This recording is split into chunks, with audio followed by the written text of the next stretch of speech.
Good morning kapamilya, first harvest po ng ating talong kapamilya at syempre ang sabi ng alaga natin, siya daw ang mamimitas kaya pabayaan muna natin para mag-enjoy yung alaga natin at tingnan nyo yung kanyang mga nakuha. Yan po yung first harvest natin dito sa ating mga tanim na talong at tingnan nyo napakalalaki na nila. Kailan lang natin pinakita to na maliliit lang pero ito malalaki na sila. At nag-i-enjoy yung alaga natin na siya ang mamitas dito sa ating garden ng talong. Yan yung bunga ng ating mga talong kaya tingnan natin at yung alaga natin masayang masaya siya habang nag-harvest dito sa ating pananim dito sa may mga bunga ng ating talong. At yan po yung ating mga nakuha. Ayan, at pinapakita po ng ating alaga yung mga nakuha niya. Tuwang-tuwa po siya. Ayan po yung mga na-harvest natin at yan po yung iluluto natin mamaya yan kapamilya. At syempre meron na naman tayong libreng almusal kapamilya at ayan nga po yung mga bunga ng ating mga pananim. At ayan na po yung ating mga unang ani pa lang po yan mga kapamilya. Ayan po yung ating mga talong kapamilya. Ayan na po yung na-harvest natin at yan iluluto po natin mamaya-maya. Ayan po. Thank you so much po. Good morning kapamilya, kamusta po? Ayan po, namimitas po tayo ng ating bunga ng sili. At syempre yung bunga ng ating sili, ayan po yung gagawin nating almusal kapamilya. At syempre abangan nyo po kung ano yung magiging recipe natin dito sa pinipitas nating mga sili mga kapamilya ha. At ito'y bago na naman tong ating recipe at masarap po ito. Pwede nyo rin pong itry lutuin. At yan po yung ating mga sili, syempre fresh from the garden at hindi na tayo bibili kasi meron tayong mga pananim na ganyan.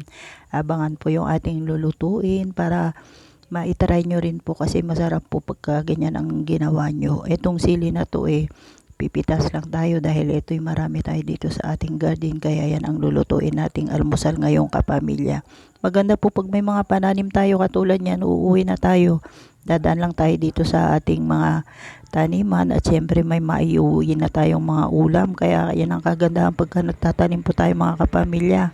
Kaya yan yung ating mga pananim at abangan ang recipe natin. Yan po yung in-harvest natin at gagamitin po natin yan sa ating pagluluto kapamilya. Bye! Hello kapamilya, good morning po. It's cooking time na naman po tayo at ito po yung hinarvest nating sili sa ating garden at nagiwa po tayo ng mga sili at ating sibuyas at yan po yung ating lulutuin ngayong kapamilya. At simpleng ulam na naman po, fresh from the garden ang ating iluluto. At yan igigisa na po natin yung ating sibuyas sa sili, yan po yung ating iluluto ngayon. At yan yung ating sili na hiniwa-hiwa kanina sa kayong sibuyas, sinaluan lang natin ng itlog at yan po omelette na sili yung ating niluluto at yan po masarap na naman yung ating almusal kapamilya at yan po tinan nyo po napakasarap ng itsura niya at talagang masarap po yan kapamilya kaya pwede nyo rin pong itry yan. Ayan kapamilya yung ating ulam at syempre fresh from the garden din po yung ating sili saka yung ating talong pinirito lang natin.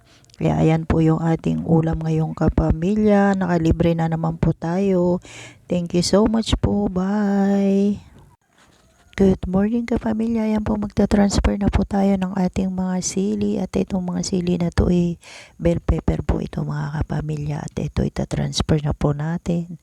At ito marami-rami itong ita-transfer natin. At kailangan ng maitanim at tinan nyo napakalalaki na po nila para yung mga pananim natin mailagay na natin dun sa talagang pagtatamnan natin sa kanila. Ito po magandang pananim to kapamilya at maganda rin pong alagaan ito kasi itong mga ganitong bell pepper mahal din po minsan ito pagka may time na nagmamahal. At ito po pagka nakabili tayo minsan guhit-guhit lang dahil sa sobrang mahal. Kaya ito first time po natin magtanim ng bell pepper pero ito madali lang daw tong alagaan kaya ito yung itatanim natin for transfer na kasi marami-rami itong iti-transfer natin mga kapamilya. At ayan dinirekta kasi natin to sa lupa, hindi tayo gumamit ng tray at mas maganda kasi pagka nakarekta. Kaya ayan po yung ating mga pananim kapamilya at ayan ikukunin muna natin lahat itong mga nandito sa gilid at ilalagay natin. Ayan po yung ating Hello po kapamilya, ayan po tinatransfer na po natin yung ating mga sili. Itong pinagtatamnan natin dito sa part ng ating mga tanim na kamatis, at yung kamatis kasi natin kokonti lang yung mga nabuhay, kaya lalagyan natin ng sili. Itong sili na to mabilis lang din naman lumaki ito, kaya dito na natin nilagay sa may taniman ng ating mga kamatis. Kaya yan kapamilya, nagtatransfer na tayo ng ating mga bell pepper dito sa may malapit sa taniman natin ng kamatis, at ito naman siguradong mabilis lang to pagka na-transfer na natin. At ito, napakalalaki na kasi nila, kaya kailangan may transfer na natin. Kaya yan kapamilya, yan po yung ating mga pananim, at ayan po yung ating itinatanim. Ayan po, napakalalaki na po kasi nila, kaya kailangan talaga mai-transfer na natin. At yan pag na-transfer, mabilis lang din yan mag-grow yung mga dahon yan.